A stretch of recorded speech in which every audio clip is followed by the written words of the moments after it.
Two, one. Greetings, everyone. Pete Pardo here from Sea Tranquility. Welcome to another special Friday edition of the show here today. We've got in the co-captain's chair once again, Mr. Martin Popoff. Greetings, my friend. How are you this morning? Yes, greetings, Pete. Doing well, doing well. I hear you got snow this morning. That's crazy. I'm looking out my window. We have snow in New York. October 30th. Like, what is good? It was 75 degrees last week. Wow. I don't get it. Yeah. Well, you beat Toronto to the punch, so good for you. Well, I would have rather not beaten Toronto to the punch. This weather's just crazy. Today, the topic of conversation is all about supergroups. So I've long wanted to do a show on supergroups here on the channel, and Martin and I were kind of talking over some ideas recently, and we figured let's tackle this one, see where it goes. So we looked at a really long list. We picked 5 each to talk about today. And I think the point of today's episode is just talk about some of these supergroups that kind of worked, maybe why they did, or maybe, maybe some of these groups, worked really well for an album or two. And then for various reasons, that was all we saw from them. There's all sorts of reasons why some of these groups don't work or do work, right? So we're going to try and hit on some of that stuff today. So it'll be interesting to see where we go with this and then to hear your comments in the comments and feedback below. So I'm going to have Martin kick us off with his first choice here today. Absolutely. Okay, thanks. So basically, this idea of the supergroup thing, sometimes it seems like it's a really exciting, it's an exciting prospect. Sometimes maybe not. So sometimes you think it's too good to be true, and then it's a bit of a letdown. Sometimes you think these pieces don't match. You're very wary about it, and maybe, Velvet Revolver comes to mind as one of those where you're wondering, is this really going to, guess this is from 2 different solitudes. You've got the California version of grunge, butting up against hair metal. And you're thinking, these guys weren't supposed to really get along. So how's this going to work? Right. So that kind of thing happens sometimes. But yes, without further ado, my first choice is Down. Okay. So I picked these guys, and here's a cool one here. This is a fully signed of the second album, framed up with an ad for the second album. And so basically, the cool thing about Down is that it sounded really super, super exciting when we first heard about it, because you're thinking, Pantera, Pete, we did a show on Pantera, right? And I said, like, I'm strictly commercial with Pantera. Give me as commercial as you got with Pantera, right? So Down, when they came out with their first album, 1995, called Nola for New Orleans, it almost felt like the commercial version of Pantera, which was kind of cool. Little bit doomy, but you've got Phil in there. You've got Pepper from COC, who were making amazing records by this point, right? I remember, like, I love Wise Blood and Blind and all that stuff, right? You've got Jimmy Bower and Kirk Winstein from Crowbar, Jimmy Crowbar and I Hate God. So you've got some really kind of sludge. Crowbar's like pure doom at that point, pure Southern U.S. doom. I Hate God is even more extreme. They're like noise doom at this point, right? But they combine and they make this really good sounding record, great production. There was a lot of hype about it. I didn't check this, but I think it might have gone gold. I believe. I think it did. Yeah, pretty amazing. Yeah. So they did that. Then they did these second ones. You've got the one I showed you there, and this is their third album, Over the Under. They've got some EPs as well and a live album. There's 2 of these 6-track EPs and a live album. So Todd Strange is in there as on bass. Then you get Rex coming in from Pantera, so he was in on bass. And now it's Pat Bruder from Goat Whore. Goat Whore was a great band. I remember interviewing Sammy a few times. I never heard a more swampy, heavy Southern accent than that guy. He's hilarious to talk to, Sammy. But yeah, this is a really cool band in that. And then also after that record, they went, quite doomy and sludgy, maybe even less commercial, believe it or not, than that first one. Because the first one sounded like a little bit like stadium rock, and it's like, yeah, Phil in a band with all these cool dudes doing stadium rock. Yeah, I'll have some of that. So that was a great idea of a super group. So there you go. My number 5, Down. Yeah, just a couple comments. I'm a big fan of Down, and I think all their albums are really good, high quality. And what I love about them is they sound so Southern. Like if Skinner were to go kind of sludgy and doom, that's what you get with Down almost, which I always really, really dug.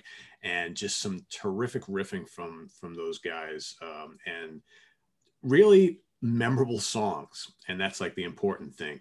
And like that, and that second album, which is kind of like, it's got lots of psychedelia going on and lots of kind of rootsy stuff happening. And then the third album goes back to the bruising kind of doomy stuff.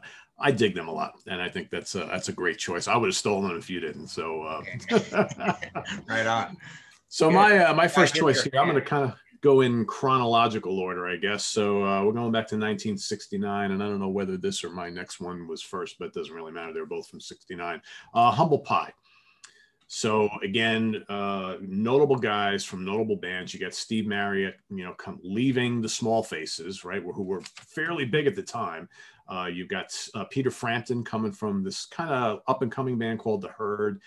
Frampton was kind of like this, almost like little teen idol. Amazing how Frampton started off that way, went into Humble Pie, became a rocker, and then went solo and became kind of the teen sensation once again as an older, musician. You got Greg Ridley coming out of the excellent Spooky Tooth. And then you got Jerry Shirley, who was probably the least known guy of all of them on drums. He was very young at the time. He was from a band called Apostolic Intervention. So these guys come together. They released this first album. They were around for well over a decade. This kind of like bluesy boogie rock at times. Okay. At times they mix like funk and soul, because Marriott, deep down inside, a terrific singer, really strong guitar player, his roots were in soul music. And that really came through in their music, especially later on. But those early albums, you kind of got this sense of, are they a heavy rock band? Are they more of like a folk band? Because like the first album is pretty heavy, pretty bluesy. Then the second album is mostly acoustic in nature. And it's like, well, what's going on here? And then on the third album, they get back to doing the heavy stuff. They released the Fillmore live album, which gets a lot of attention. Then Frampton just up and leaves the band. He decides he wants to go do something else on his own. They bring in Clem Clemson on guitar from Coliseum and Mogul Thrash. They continue along in their kind of heavy ways. Then they bring in some female backing singers, and they kind of start to veer down these weird paths and, to relative kind of obscurity towards the end. And most of the band breaking up, Marriott still kind of keeping the torch going. And, eventually he winds up dying tragically. But for a few years, a pretty big band, pretty influential band. And I think as far as like early supergroups, you have to kind of look at them as one of the early ones and one of the really good ones. So there you have it. Cool. Yeah, that second album, that was so bizarre. It's almost a little bit like their Nazareth Exercises, right? Where Nazareth absolutely, pretty heavy album, and then what is this? I was so ticked off when I got Exercises. Right? Yeah, and then the third album is back to being heavy again. So it's like, what was that all about? So I guess it's something they wanted to get out of their system, but it doesn't really work for me. Yeah. All right, so to basically keep it very much in the Humble Pie zone, my number 4 choice is Bad Company. All right. So Bad Company, here's a picture of the band itself. We've got what they look like there. So we've got Boz Burrell here, Simon Kirke, Paul Rogers lounging down here on the floor, Mick Ralph's way up in the corner. So basically, this was a great supergroup in that it's almost like when Led Zeppelin was an improvement on the excitement levels of the blues boom, Bad Company is a further excitement level on the blues boom. But in terms of a more succinct and simple songwriting, so they're an improvement on the blues boom. They're also an improvement on Free, which was already an improvement on the blues boom, and so was Humble Pie, right? This idea where, and I've talked about this before many times, like how Black Sabbath, basically the whole idea was everybody was kind of getting bored with the blues boom, right? So Free is not that great a band. I think they're maybe even a little overrated, right? We talk about overrated, right? So Bad Company is almost like the new and improved version of Free. The big star in the band, of course, is lead singer Paul Rogers. He's amazing. So he comes from Free. Simon Kirke comes from Free. Boz Burrell comes from King Crimson. not a big member of a lot of bands. You know, he's basically on the like the Island studio album and then the Earthbound live album, and then he's into this band. But the other big superstar is Mick Ralphs. He's coming in from Mott the Hoople, and he was on like 7 records with Mott the Hoople, like basically every famous Mott the Hoople album, right? So, and you know, and the rest of this supergroup is Peter Grant, the manager, in a way. And even though all these records are self-produced, you've got Eddie Kramer in there and Ron Nevison, and Bad Company just is a huge band. They do amazing. First record, Bad Co. Goes 5 times platinum, Straight Shooter 3 times platinum, Run with a Pack platinum, Burning Sky gold, Desolation Angels double platinum, because that had Rock and Roll Fantasy on it, a couple other little hits on there. What was that one? Rhythm something. There's one that's a little disco-y, and it actually was a little bit of a hit. So it's like this cool return to form where they go, 3 times platinum, platinum, gold, double platinum. And then their last album does lousy and nobody really likes it very much. Rough Diamonds, it actually didn't certify at all.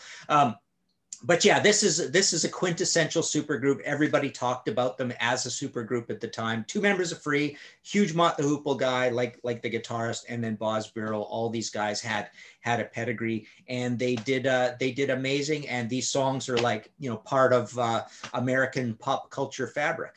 Yeah, there you go. Bad Company, number 4. Yeah, it's like, and if you read interviews from other bands who were on Swan Song at the time, most of them have said how that label put all their eggs in the Zeppelin and Bad Company basket and didn't leave anything for anybody else. So it's no surprise that Bad Company were brought in onto that label to be the next big band after Zeppelin. And they absolutely achieved that goal, right? And, you know, as far as like, you know, why maybe they didn't last longer, I mean, they were around for a number of years. I think Rogers was always destined to go off on his own at some point. And you just have to wonder if that kind of bluesy rock thing by the turn of the 80s was starting to kind of wear a little thin. Interestingly enough, though, after he leaves the band, he goes solo briefly and then joins another supergroup in the Firm, right? So go figure. Yeah. With, of course. That's right. Yeah, that's right. Yeah. And then Queen. So he's part of 2 supergroups later. Right. And the Law, I don't remember who was in the Law, but they did. That was Kenny Jones from The Who and from the Small Faces. So yeah, I mean, yeah. And then Bad Company gets in Ted Nugent's briefly lead singer, and Brian Howe, who's since deceased, right? And they do great there too. They actually have this hybrid of this old blues rock thing with hair metal, and they do great again. So yeah, because Bad Company was doing pretty big business in the late 80s, early 90s. You know, once again, yeah. Right on. All right, my next choice, also from 1969, and one of probably the strangest album covers of all time, Blind Faith, self-titled. You know, how this was ever released like this, we'll never know. But so here you've got, and this probably at the time was probably the biggest like hyped supergroup at the time. So you've got Eric Clapton, who's fresh out of Cream, along with Ginger Baker, fresh out of Cream. And those guys, obviously, beforehand. So Clapton was also in the Yardbirds, also in John Mayall's Blues Breakers. You had Ginger Baker play with the Graham Bond organization, right? You've got Steve Winwood, who, to start this band, left Traffic, who was doing pretty good business at the time. He was also in the Spencer Davis Group, another big band. And then Rick Gretsch, who was in Family, more of, you know, kind of like an, you know, not as on the level of some of these other guys, but Family were fairly popular, especially in the UK. So they put together this supergroup called Blind Faith. They released this album, which sold a lot of copies. And it's interesting because the album doesn't really sound like Cream. It doesn't really sound like Traffic. It doesn't really sound like Family. It's got elements of hard rock. It's got little like folky elements. It's just a really different, very enjoyable album where I think it sounds like a band. None of these guys really stand out. It's not like in Cream where you got Clapton out front. Everybody's looking for the guitar work and all that kind of stuff. And Clapton actually went on record saying that I wanted to be in a band like this because I didn't want to be the focal point anymore. I think he got really tired of the Clapton is God stuff that was going on with Cream, and he wanted to be out of the spotlight a little bit. So, you know, of course, having a guy like Steve Winwood, who was going to sing most of the songs, he was kind of like, he was okay with that. But then, of course, you know, they set up this big, enormous tour. and they have like no material. So I mean, because the album itself has 6 songs. So, you know, what is it? 35 minutes long, 40 minutes long. So, you know, how are you going to go out and do a tour, right? So the majority of the set is comprised of Traffic and Cream staples, which of course, once again, didn't sit well with Clapton because he's having to play all this, you know, Cream material that he was looking to move away from. So, you know, before you know it, there's like trouble brewing behind the scenes. And I think before the tour even ended, these guys knew that that was going to be it. And before you know, Delaney and Bonnie were also, I think, opening up half this tour. Clapton's hanging out with those guys. He's kind of likes that direction. He's thinking, you know, I want to even move back even more low key than this, because Blind Faith turned into this big, huge thing, which he really didn't want. And before you know it, he's playing with those guys. They start up Derek and the Dominoes, and that's a whole another story. So, yeah, sadly, 1 album, 1 tour, Kaputski. That's it. So Blind Faith, probably the preeminent original Supergroup. Crazy. Yeah, absolutely. That's one where everybody talks about, you know, what went wrong kind of thing. And a lot of people didn't like the album very much, right? I'm not a huge fan of the record either, but it's one where it just seemed like all the bad blood was destined, right? Yeah. But it was going to fall apart. So, all right. So, okay, my number 3, I went with this band, UK.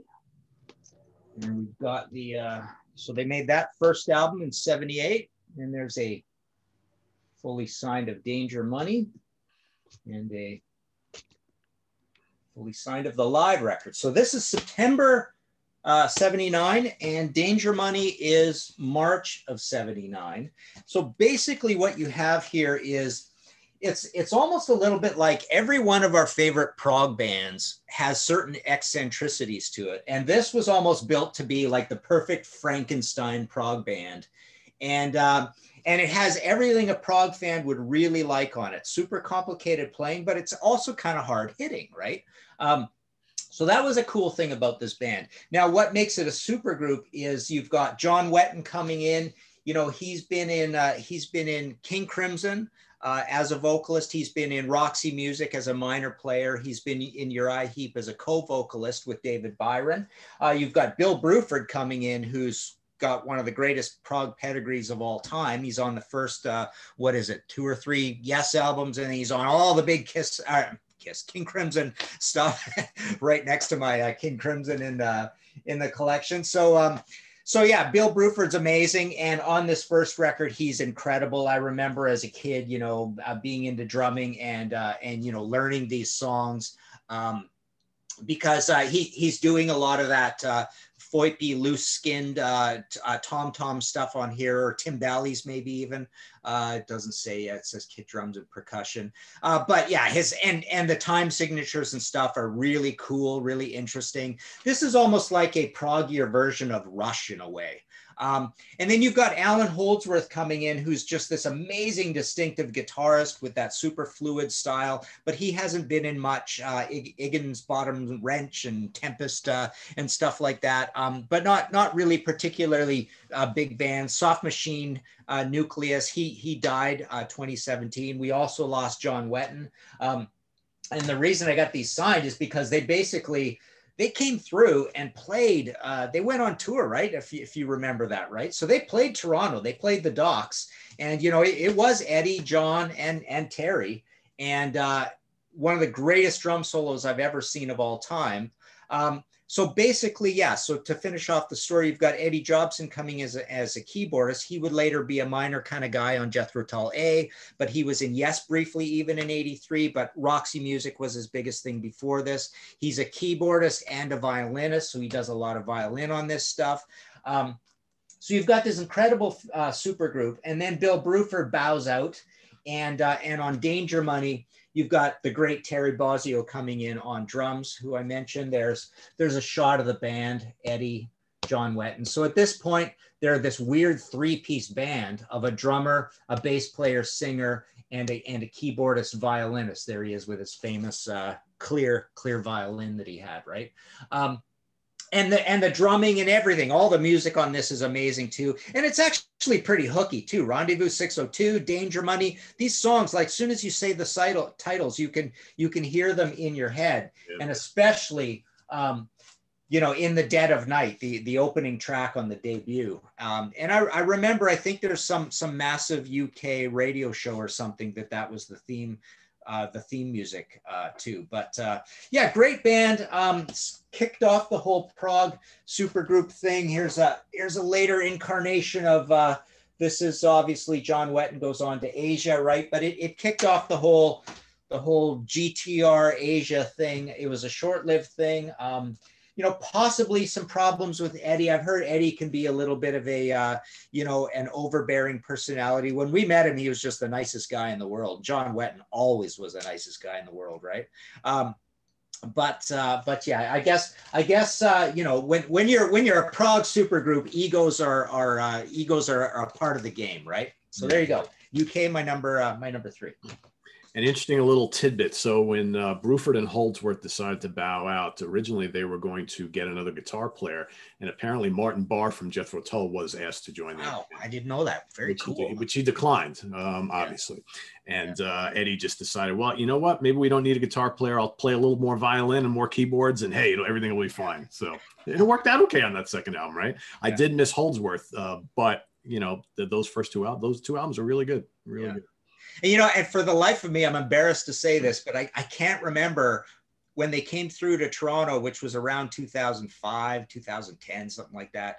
I don't know if they had a guitarist on stage. I can't remember if it was just a trio or there was some augmentation to it. But anyways, yeah, it's pretty bizarre. You almost don't even really miss the guitar on Danger Money. It's quite strange. But they're both just great prog albums. And like I say, hard hitting, rhythmic, cool time signatures, all that stuff you want as a prog fan.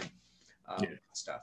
And Wetton sings great on them. I mean, he was just a treasure, that guy. I miss him so much. Yeah. Such a great player and singer. All right, let's fast forward to 1989. So 89, we're kind of like sort of at the tail end of what everybody calls hair metal, right? And along comes this band, the Supergroup, which is comprised of Tommy Shaw from Styx, Jack Blades from Night Ranger, Ted Nugent, and Michael Cardelloni, who was really the only guy in the band who wasn't very known. He would later join Leonard Skinner. We're talking about Damn Yankees. There we go. Damn Yankees. Yeah. You got the second one good. Yeah.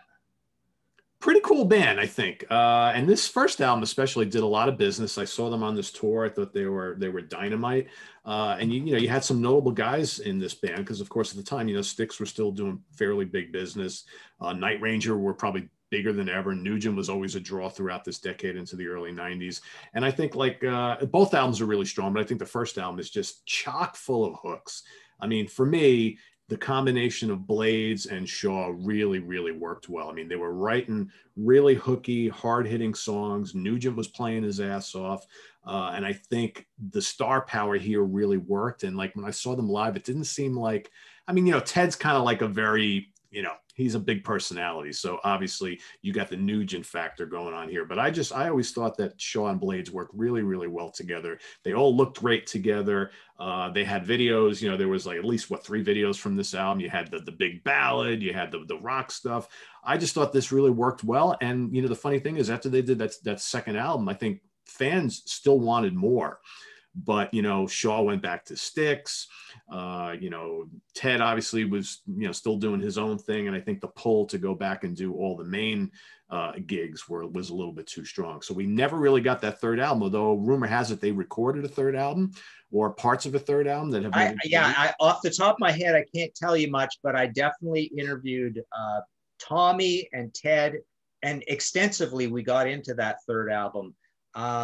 And even Jack. I've got information in my computer a lot about that third album, and they basically kind of all thought it sort of sucked. I mean, they didn't think it was good enough to be their third album, and yeah, they knocked it on its ear because I guess they didn't feel inspired. Yeah. Well, I mean, they had other, the Money Machine was going with their other bands, so it's like if they didn't feel it was up to snuff, probably not a big loss for them, but the fans were really into it. So that's a shame. But yeah, that's a band that I think really worked, but for whatever reason, a couple albums done. That's it. And they were okay with it. Yeah.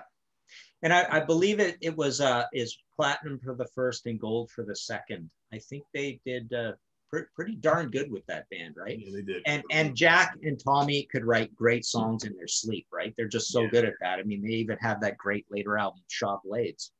Maybe even two, I can't remember, but basically they're awesome songwriters. They write for other people and stuff too. Like they're that good. And it was pretty exciting getting Ted into this band. Like it was a neat idea, right? Yeah. And then Michael Cartleone, is he on both of them? So he's obviously been the long-standing Lynyrd Skynyrd drummer, right? Yep.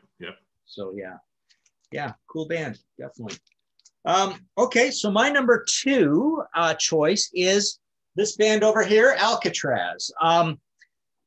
Again, just a great super group in terms of the idea of you've got Graham Bonnet coming into this situation. He's been on 2 of my favorite albums of all time at this point, Rainbow Down to Earth, Michael Schenker, Assault Attack, 79 and 82.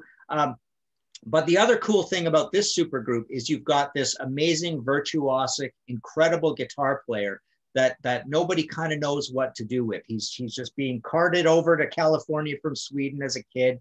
He's got a big ego. He's a wild man, and they put him with Ron Keel, and they make the Steeler album, and they feel the chemistry. I mean, they basically ended up enemies very quickly. So it's like, okay, now we got to do another super group with this guy. And the good thing is that the interesting thing about the super group concept with Yngwie is that he's forced to work with other great talents. And honestly, I think No Parole for Rock and Roll is probably, of the great vast Yngwie catalog to come, is his best songwriting with his best songs. I mean, it's an amazing record. It's a 10 out of 10 as far as I'm concerned.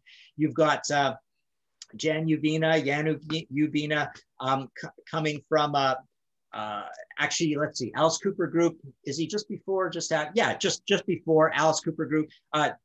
You got a couple of New England guys, Jimmy Waldo and Gary Shea coming in. So you've got a bass player and a keyboardist from New England. So yeah, a true super group.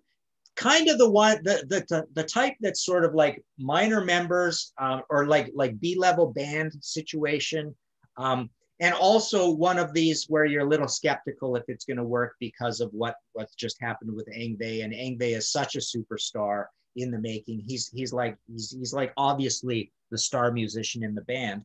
But again, I think it's just really cool that they came together. And Graham Bonnet's coming from this situation where he didn't write really in Rainbow, and everybody was shocked in Rainbow about that. He wrote quite a bit more in Michael Schenker Group, and here he's really writing. And he's writing amazing lyrics, like really smart, intelligent lyrics to go with this amazing guitar player, really high techie production. And then just to emphasize the idea of it being a super group with the next album, this one here, it had a different album cover. This is like a reissue thing. Steve Vai comes into the band. So there's another super group guitarist. And then for the third one, Danny Johnson comes into the band. He hadn't done much before. He was in Derringer. But so they keep switching out, this key position of guitar player. So it's like almost like a comedy of a super group. But this is a case of a super group essentially being the best thing that can happen to this crazy wild card virtuoso guitar player. I think that's the lesson here, is that it's a good idea to put Yngwie in a band with someone. I think that's kind of the cool lesson. So there you go. It launched his solo career. I mean, that's all he totally needed. Launched it. Yeah. I remember when that album came out, everybody was listening to that. Yeah. And everybody knew Graham Bonnet, but the reason they were listening to it is because this young, what was he, 18 at the time, guitar player from Sweden who just wowed everybody. Yeah. And then he put out the the almost more for guitarists debut solo album, but then the second solo album was almost as good as his Alcatraz album. It was amazing, right? Yeah. So yeah, he's on it. He's on his way. But yeah, this is, like I say, the lesson is like, you know what?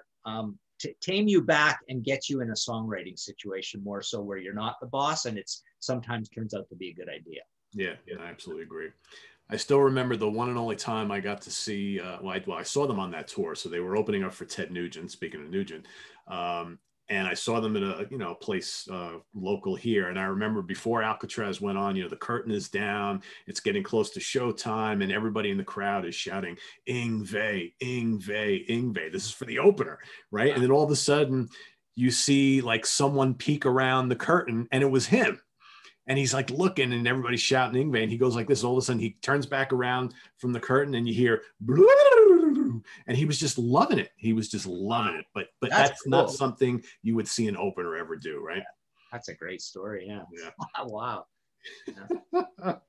So funny. But you could tell that night that he knew he was the star of that band. And you could tell that this guy was going to go off and do some big things, and probably not in this band, right? Yeah. As good as they were together. So. Yeah. All right, my next choice. This is we're going to go death metal here. So this is a death metal supergroup that came together in 1998. They have had numerous lineup changes over the years. They've actually released 5 albums. The last one came out a couple of years back. But originally, this was we're talking about Bloodbath here.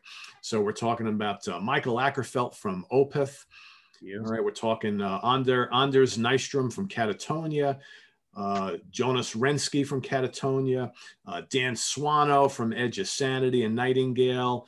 You've also you got Nick Holmes from Paradise Lost is in the band now on vocals. You've got Martin Axelrod on drums, also from Opeth and Witchery and Satanic Slaughter. Peter Tägtgren from Hypocrisy has also been in this band. I mean, it's just like this revolving cast of members, and I think that's always what it was kind of meant to be. So this was a coming together of Swedish musicians who have been in and out of death metal over the years as a way to kind of celebrate early classic Swedish death metal. And by early classic Swedish death metal, we're usually talking about kind of, a lot of gory lyrics and themes and all that kind of stuff. So more like your horror death metal. This was never meant to be progressive in any means, kind of, like Opeth, not meant to be melancholy and more modern sounding like Catatonia, not meant to sound like Edge of Sanity or Hypocrisy or any of those bands, just classic, brutal, old school death metal. And, those first couple albums, really, really strong. A lot of people were paying attention to this. But of course, these guys all have other bands that are the big money makers. And Bloodbath was never really looked at to be their main band. So you got, Ackerfeld obviously went back to Opeth full time. You got the Catatonia guys try to fit this in whenever they can. You got Nick Holmes from Paradise Lost, now has been in the band, I think, for 6 years on vocals. Dan Swano, who originally started playing drums in this band because he's a multi-instrumentalist, then moved over to guitar. And then, then he bowed out. Martin Axelrod came in. So it's kind of like this revolving door, so to speak. But I think when you listen to all the 5 albums back to back to back, there's a certain quality that exists in all of them. So I think that these guys, we're already, over 20 years that this band, this supergroup has been together in various formats. And I don't think they intend to kind of call the day at all. They're just going to, whenever they have time, they're going to come in, put together an album, maybe play some festival gigs or whatever. And that's basically what the history has been. And it's been kind of quality all the way. So pretty interesting concept, because you don't usually, with these supergroups, you don't usually see this kind of longevity, right? And this acceptance that, it's Bloodbath. It can be comprised of just about anybody from, the Swedish extreme metal scene. And they made it work. So one of the few instances where this kind of formula has staying power. Yeah, really cool formula. And like you say, the quality is there. It's just, you remember the songs. These guys just have a wealth of experience. They're all, there's great songwriters here. They're all the kind of guys who you would expect to be in super groups, because they've just got so much creativity coming out of them. They need to be in other groups, right? Yeah. So it's and like you say, one of the cool things about this is this revolving door concept. So yeah, it's just a well-regarded band. Yeah, everybody loves them. Yeah, cool. All right, so my last choice. So my number 1 choice, and I actually did these in reverse order of, first of all, when we started talking about this concept, we wanted these to all be ones that we had positive feelings about, right? And I actually did mine in reverse order of how passionately I feel how great these bands are. And so my number 1 choice, I went with Black Country Communion. When this band came out, I just thought they were the second coming of Led Zeppelin. This was so cool. so amazing that the material was great. It was heavy. It was frantic. There was amazing virtuosic playing all over the band. But sadly, it turned out to be a supergroup where the guitarist, Joe Bonamassa, essentially, found out that the music I really want to play, I can actually do better at, and I could be the boss of the band. So he essentially has turned into this great cult blues player and has taken it farther beyond success-wise that Black Country could ever do. And even though this is a supergroup. So you've got Joe in this band reluctantly, and you've got Glenn Hughes in the band, who needs no introduction, but obviously Trapeze, Deep Purple, massive solo career, worked with Black Sabbath. Great songwriter in his own right. Sadly, it's probably at some point his voice is going to go. I don't know when that's going to be, but he is a lead vocalist and he's an old dude. But that's not what we're here to talk about. We're here to talk about how great these bands actually are or were, because this is a bit of a whir. But you had Glenn Hughes in the band. You had Derek Sherinian, who's just utilitarian fix-it man for everybody. Billy Idol, Alice Cooper, Kiss. Then he's got his Planet X thing. Of course, Dream Theater was his big thing. So he's a keyboardist and just a virtuoso in his own right. And then I think probably, to me, more important than even the guitarist in the band, Jason Bonham, who, I get in heck for this all the time, but I'll say it. I mean, I get more out of his drumming. I think he's a better drummer than his dad was. I love Jason Bonham's drumming. I've seen a drum clinic with him, and there's that UFO Showtime live album that, you watch the video and it's unbelievable what he brings to that band. He was only in there briefly. But these 4 Black Country Communion albums, we've got the self-titled 2, Afterglow, BCCIV.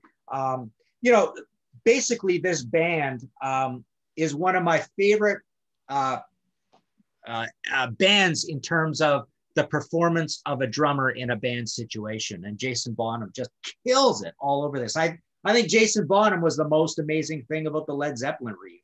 I mean, he was just unbelievable as a drummer up there. He's just totally one of my favorite drummers. I even did an episode of my History in 5 Songs with Martin Popoff that was all about Jason Bonham. I love the Bonham band.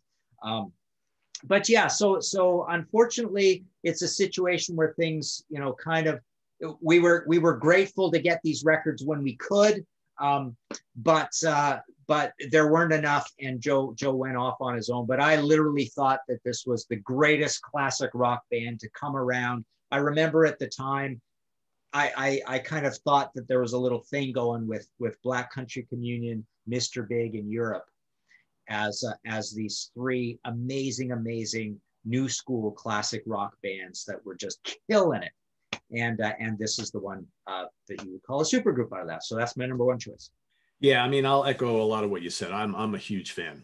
When that first BCC album came out, I was like, this is like the greatest thing I've heard in years, because you know all the guys in the band, and it's just such high quality, and it sounds fresh and modern, but with a healthy nod to the past.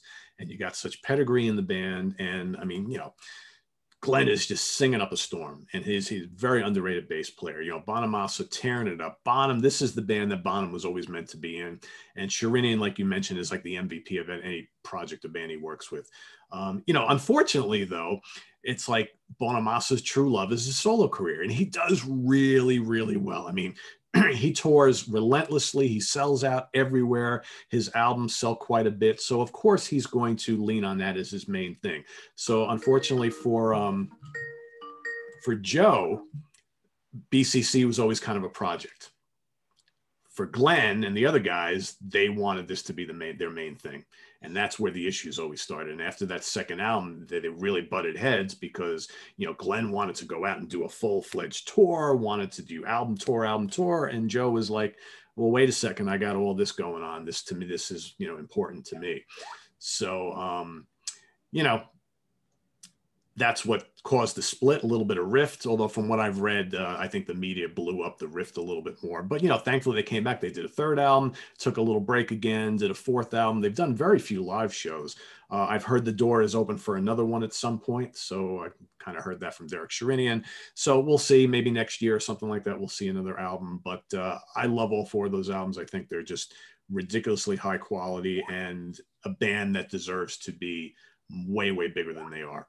Especially like for fans of like older, you know, classic rock, classic hard rock, bluesy hard rock type of stuff. Cool. Awesome. Yeah. All right. So my final choice here today is kind of like BCC, a fairly more recent supergroup here. This very recent, actually, the last like 3-4 years. So we're talking about Sons of Apollo. All right. So here we're looking at kind of like a progressive metal band made up of another bunch of, you know, total superstars. You've got Mike Portnoy on drums, of course, from X of Dream Theater. He's in Transatlantic, Winery Dogs, Neil Morris Band, Flying Colors. You've got Derek Sherinian, once again, on keyboards here. You got Ron Bumblefoot Thal, who's an incredible guitar player, also a vocalist. He's was played in Guns N' Roses for a number of years. He had a solo career. He's like, you know, one of those old kind of shrapnel type guys.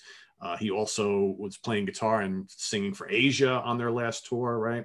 You got Billy Sheehan on bass, the complete virtuoso, David Lee Roth, Mr. Big, Winery Dogs, Steve Vai. I mean, he's played with everybody. And then Jeff Scott Soto on vocals, which I think for a lot of people, when they first started talking about this band getting put together, was always kind of like the wild card. It's like, well, how's Jeff Scott Soto going to fit into this kind of progressive metal framework? Of course, because he, you know, sang with Yngwie, he sang with Axel Rudy Pell, Journey briefly, all sorts of other projects, solo albums and so forth. But the two albums they've released since they debuted are incredible. They're very, very musical and melodic. There's lots of anthemic choruses going on. There's the ridiculous kind of like instrumental interplay between Sherinian, Thal, and Sheehan. Big, long, epic songs. It's heavy. It's totally proggy. There's bits of fusion going on in there. I've seen them live. They're a powerhouse live.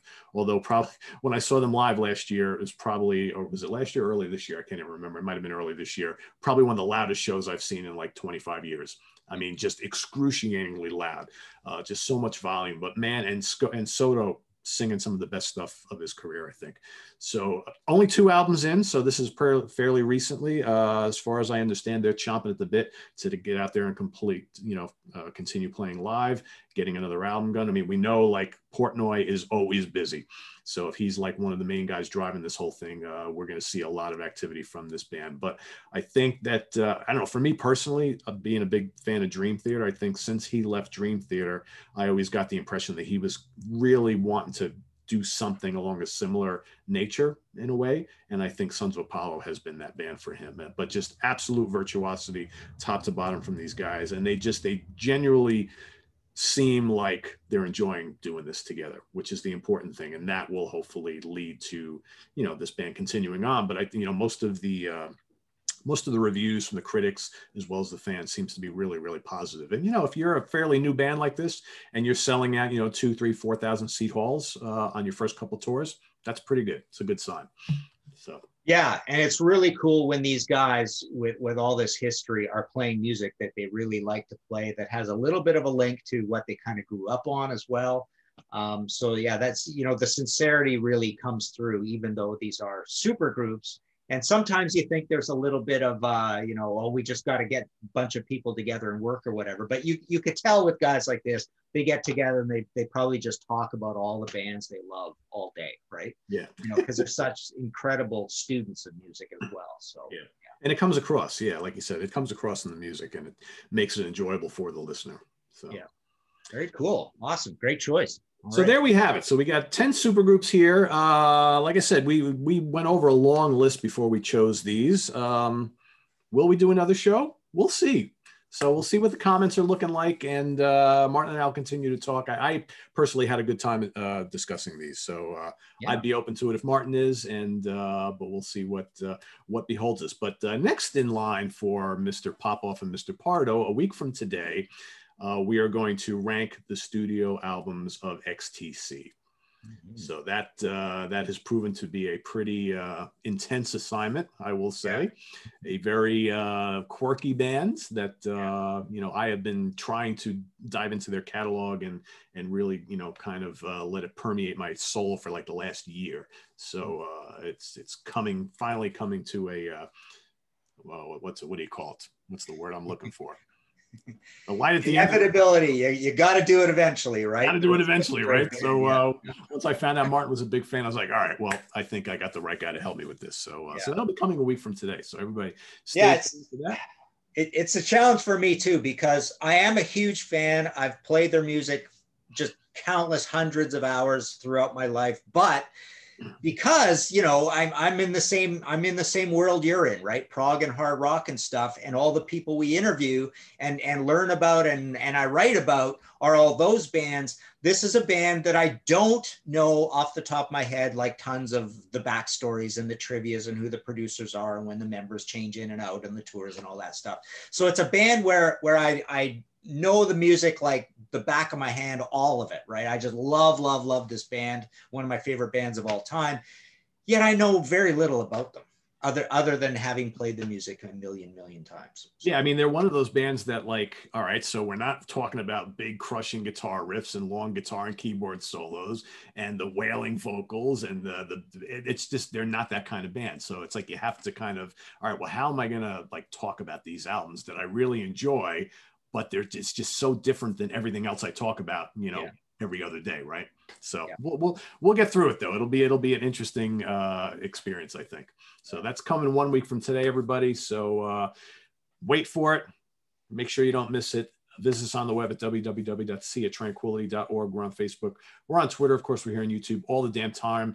Martin, it's Friday morning. Martin's got some cool stuff he wants to plug, so we don't want to let him go before he does. Yeah, basically my big shipment from the UK came in with a bunch of reprints and stuff, but this is the big one. I've got a full stash of these that I'm signing and selling. This is the big, massive Thin Lizzy hardcover that's exactly like the Blue Oyster Cult hardcover. Just basically like that. Big long timeline like the Blue Oyster Cult, and it just, you know, all the memorabilia and pictures and all that stuff. So yeah, signing and shipping these out from Toronto. They're a pretty pricey book, as was the BOC, but they are limited. And in a couple months I'll have a Van Halen like this as well. So yeah, Thin Lizzy, a visual biography, martinpopoff.com. That's beautiful. So are you ever considering, I know you've got like a handful of Deep Purple books. Are you ever considering doing like a big book like that for Purple? Well, the thing is, Weimer has its own Deep Purple experts, and they've done a lot of Deep Purple books. Like Jerry Bloom, who runs it, is basically a Deep Purple guy. He did that Big Richie book. So not sure, but I one thing on my plate. I mean, almost my very first rock biographies of all time were those couple of Deep Purple ones, and they're really kind of like slim, and there's not much pictures, and it was a long time ago. So I'm sure the writing's kind of embarrassing. So I want to expand the old Deep Purple stuff one day, but I've already done also 2 timeline books of Deep Purple. That's right. So I've done this whole timeline thing many times, but an early one, which are very extensive. There's the Deep Purple family. One goes up to 1979, one after, and that includes all the solo projects, hundreds of pictures of memorabilia and stuff. So I've got 4 Deep Purples already. So there's just a few things ahead of that, but we are talking about some other ones in this series. And like I said, I do have a Van Halen that's been long finished, even before Eddie died, actually. But that's due out in about a month or so. Cool. So everybody head on over to martinpopoff.com and dive into that lovely looking Thin Lizzy book there. Very cool. So excellent. All right, everybody. So that'll wrap for today. Supergroups. Let's see your comments below talking about these supergroups or any others, and curious to see what you think. And for Martin Popoff, I am Pete Pardo. Have a good weekend, everybody. Take care. Bye-bye.